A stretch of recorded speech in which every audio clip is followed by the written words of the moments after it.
Oke, halo Sobat Kanal. Perkenalkan, saya Yayuni Daul dari Departemen Keperawatan Medikal Bedah FKKMK UGM. Mari kita lihat kasus berikut ini. Seorang laki-laki usia 26 tahun dengan berat badan 63 kilo dengan tinggi badan 173 cm. Saat ini pasien dipuasakan nih selama 8 jam untuk persiapan operasi fraktur femur. Kira-kira cairan apakah yang tepat untuk pasien tersebut? Oke, sebagai profesional kesehatan, kita harus memiliki pemahaman mendasar terkait dengan jenis cairan infus. Karena yang diberikan kepada pasien ini, jenis, peran, dan efeknya juga berbeda-beda loh. Seperti yang kita ketahui nih, elektrolit dalam tubuh kita ini satu kesatuan ya, tidak boleh dipisahkan. Nah, komposisi cairan dan elektrolit dalam tubuh juga diatur sedemikian rupa untuk menjaga keseimbangan fungsi organ penting. Apabila terjadi ketidakseimbangan nih, baik elektrolit atau cairan, maka akan ada perubahan dan pengaruhnya terhadap tubuh kita. Misalnya nih, seseorang terjadi diare terus-menerus atau mungkin muntah atau mengalami sindrom malabsorpsi dan lain-lain, maka pada kasus tersebut diperlukan nih yang namanya terapi cairan. Oke, terapi cairan ini Sobat Kanal ada 4 ya tujuannya. Yang pertama yaitu adalah cairan pemeliharaan.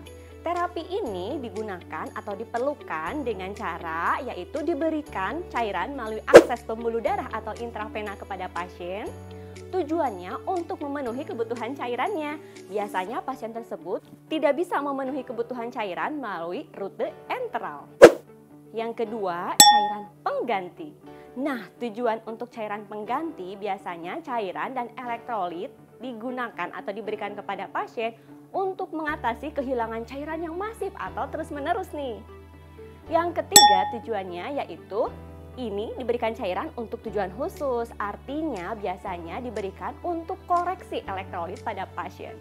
Yang keempat, tujuan untuk nutrisi cair. Nah, ini diberikan ketika pasien tidak bisa makan melalui oral ataupun enteral ya, akhirnya diberikan nih nutrisinya melalui parenteral alias melalui pembuluh darah. Nah, Sobat Kanal, rute akses perawatan cairan itu bagaimana dan jalurnya apa saja sih? Ada 2 yang bisa dilakukan untuk memberikan cairan ataupun elektrolit melalui pembuluh darah. Yang pertama, ada yang namanya kanulasi vena perifer. Nah, untuk pemasangan ini syaratnya harus terlebih dahulu dipertimbangkan ekstremitas atas dulu ya.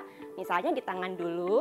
Apabila ternyata sulit diakses nih, maka bisa dipertimbangkan ekstremitas bawah ya untuk pemasangan venanya.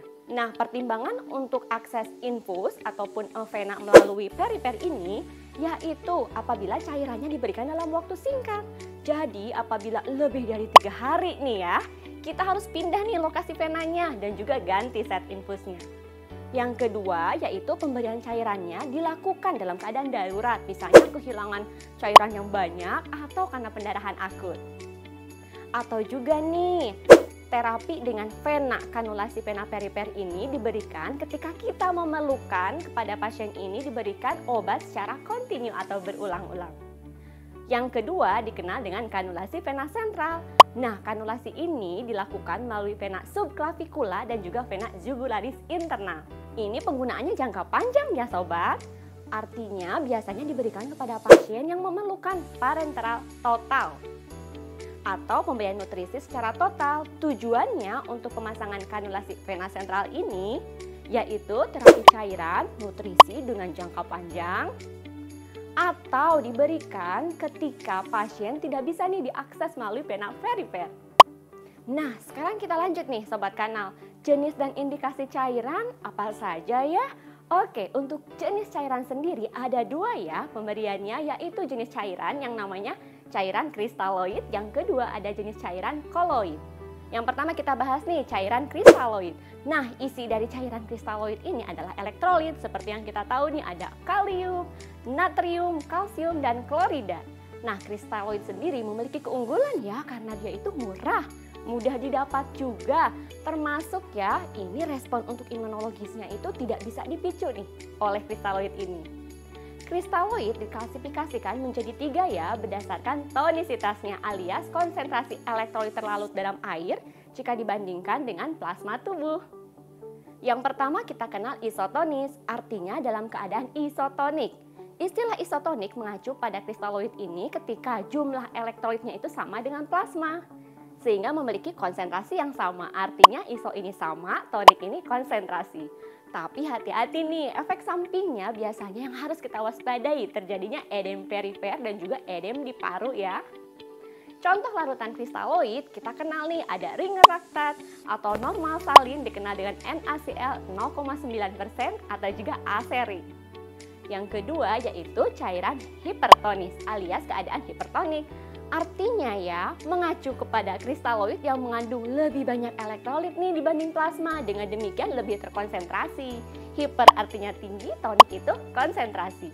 Ingat juga nih, efek samping dari pemberian larutan yang hipertonik ini adalah terjadinya hipernatremia ataupun bisa terjadi nih hiperkloremia. Contoh larutan hipertonis kita kenal ada dextrose 5%, NaCl 45% hipertonik, atau juga nih dextrose 5% di dalam ringer laktat. Yang ketiga kita kenal hipotonis. Nah, istilah hipotonis ini adalah hipotonik ya.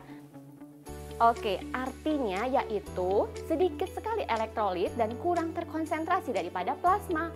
Hipo artinya rendah, tonik ini artinya konsentrasi. Nah, contoh larutan untuk jenis hipotonis ini ada dextrose 2,5% atau juga dextrose 5% dalam water atau air. Yang kedua kita kenal cairan koloid. Cairan koloid mengandung zat-zat yang mempunyai berat molekul tinggi dengan aktivitas osmotik yang menyebabkan cairan ini cenderung bertahan lebih lama nih di ruang intravaskuler. Cairan koloid ini juga disebut juga nih cairan pengganti plasma atau kita kenal plasma expander.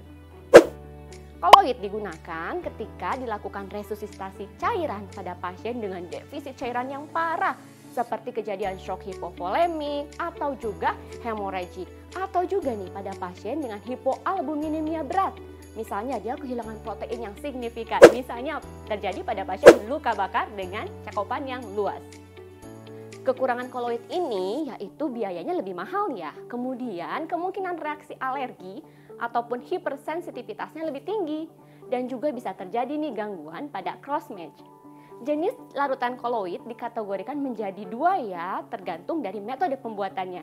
Kita kenal ada koloid alami yaitu fraksi proteinnya 5% dan albumin manusia 5% dan 25%. Artinya albumin ini merupakan larutan koloid murni yang berasal dari plasma manusia. Biasanya dibuat dengan pasteurisasi. Yang kedua kita kenal koloid sintetik. Nah, ini contohnya ada dextran ya. Dextran ini adalah sejumlah besar molekul polimer glukosa yang digunakan untuk membuat koloid ini. Nah, karena molekulnya yang lebih tinggi, dextran ini biasanya mengisi cairan dengan durasi kerja yang lama di ruang intravaskuler. Dextran terdiri dari dua jenis ya, ada dextran 40, kemudian ada dextran 70 dengan berat molekul sekitar 60.000 sampai 70.000. Yang kedua yaitu hidroksetil starch. Nah, ini adalah turunan kanji ya, non-ionik yang artinya bisa digunakan mengisi volume intravaskuler dalam resusitasi cairan. Nah, untuk HES sendiri ini dia sifatnya non-imunogenik, kemudian juga respon anafilaktiknya itu sangat kecil ya. Nah, karena dia berpotensi sebagai plasma volume expander yang besar dengan toksisitas yang rendah, biasanya ini lebih populer nih digunakan. Yang ketiga ada gelatin. Nah, gelatin ini merupakan bagian dari koloid sintesis juga yang terbuat dari gelatin. Biasanya berasal dari kolagen bovin. Nah, untuk kegunaan cairan ini yaitu untuk mengatasi keadaan kekurangannya volume darah yang disebabkan oleh kehilangan darah. Jika dibandingkan dengan koloid lainnya, gelatin ini ternyata memiliki berat molekul yang lebih rendah. Tapi gelatin juga kekurangannya bisa memicu reaksi hipersensitivitas. Ini lebih sering ya kejadiannya dibanding dari HES. Oke, kesimpulannya dari perbandingan jenis cairan ini kalau dilihat dari sifatnya ada dua ya, kristaloid dan juga koloid. Untuk berat molekul sendiri, kristaloid ini lebih kecil nih dibanding koloid yang lebih besar. Kemudian distribusinya, kalau kristaloid ini lebih cepat, 20-30 menit. Sedangkan untuk koloid ini dia lebih lama ya dalam sirkulasi, sekitar 3-6 jam. Kemudian untuk soal hemostasisnya, kalau kristaloid ini tidak ada pengaruh, sedangkan koloid itu bisa menimbulkan gangguan. Kemudian untuk penggunaan, kristaloid cocok ketika seseorang mengalami dehidrasi atau kehilangan cairan dalam jumlah yang besar. Kalau koloid, karena adanya pendarahan masif. Nah, untuk koreksi pendarahan bisa diberikan nih kristaloid ini 2-3 kali jumlah pendarahan. Sedangkan koloid ketika diberikan kita lihat dulu nih jumlahnya harus sesuai dengan jumlah pendarahan itu sendiri. Oke Sobat Kanal, tadi kan kita sudah bahas nih terkait kasus. Kira-kira jawabannya apa? Oke, jawab ya di kolom komentar. Oke Sobat Kanal, itu tadi terkait terapi cairan. Saya Yayuni Daul Fitria, sampai jumpa di video selanjutnya.